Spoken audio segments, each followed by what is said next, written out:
India உலகின் 4வது பெரிய பொருளாதார நாடாக மாறியுள்ளதாக நித்தி ஆயோக்கின் சிஇஓ BVR சுப்பிரமணியம் தெரிவிச்சிருக்காரு. ஆனா இந்தியா இன்னும் ஒரு வளரும் நாடாகவே கருதப்படுகிறது. அப்போ இந்தியாவின் இந்த ஜிடிபி வளர்ச்சி உண்மையில் எதைதான் குறிக்குது? இது தெரிஞ்சுக்கிறதுக்கு முன்னாடி ஜிடிபினா என்னன்றதை எளிமையா பார்க்கலாம். ஒரு நாட்டில் ஒரு குறிப்பிட்ட காலகட்டத்தில் தயாரிக்கப்பட்ட ஒட்டுமொத்த சரக்குகள் மற்றும் சேவைகள் ஆகியவற்றின் முழு பண மதிப்பு தான் ஜிடிபி. பொதுவாக காலாண்டு மற்றும் ஆண்டு வாரி தரவுகள் வெளியிடப்படும். ஒரு நாட்டின் பொருளாதார நிலையை அளவிடும் ஒரு முக்கிய கருவியாக ஜிடிபி இருக்குது. குறைந்த மற்றும் நடுத்தர வருவாய் உள்ள இந்தியா போன்ற நாடுகளில் மக்கள் தொகையும் தொடர்ந்து அதிகரித்து வருவதால் அந்த மக்கள் தொகையின் தேவையை பூர்த்தி செய்ய ஆண்டுதோறும் ஒட்டுமொத்த உள்நாட்டு வளர்ச்சியும் அதிகரிப்பது மிகவும் முக்கியமானதா இருக்குது. இந்தியாவின் ரியல் ஜிடிபி கடந்த நிதியாண்டில் சுமார் 4.19 டிரில்லியன் அமெரிக்கன் டாலர்ஸ் என்று IMF தரவுகள் சொல்லுது. ஆனா இதை மட்டும் வச்சு இந்திய பொருளாதாரம் சிறப்பா செயல்பட்டு வருதுன்னு சொல்ல முடியாது. இந்தியாவின் சில்லறை வணிகம் இன்னைக்கும் ரொம்ப பெருசு. ஆனா இது ஜிடிபியில பிரதிபலிப்பதில்லைன்னு நிபுணர்கள் சொல்றாங்க. அடுத்த முக்கியமான விஷயம் சராசரி தனிநபர் ஜிடிபி.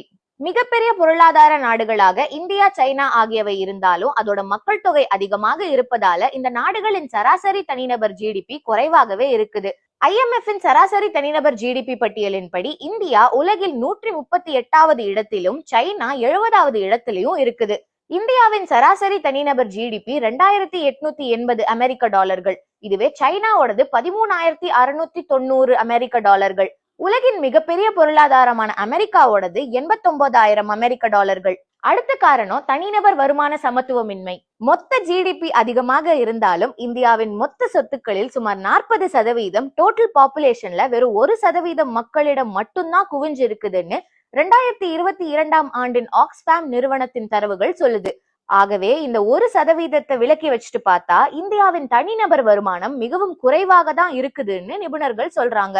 சராசரி தனிநபர் வருமானம் குறித்து கொள்கை மற்றும் புவிசார் அரசியல் நிபுணர் சித்தார்த் கூறும் போது, சமீபத்திய ஆண்டுகளில் இந்தியாவின் சராசரி தனிநபர் வருமானம் சதவீத அடிப்படையில் யூரோப்பியன் கண்ட்ரீஸை விட வேகமா வளர்ந்திருக்குது. ஆனா இந்தியா எதையும் எட்டி பிடிக்கல, முன்னேறிதான் வருது. இதை நம்ம புரிஞ்சுக்கணும்னு சொல்றாரு.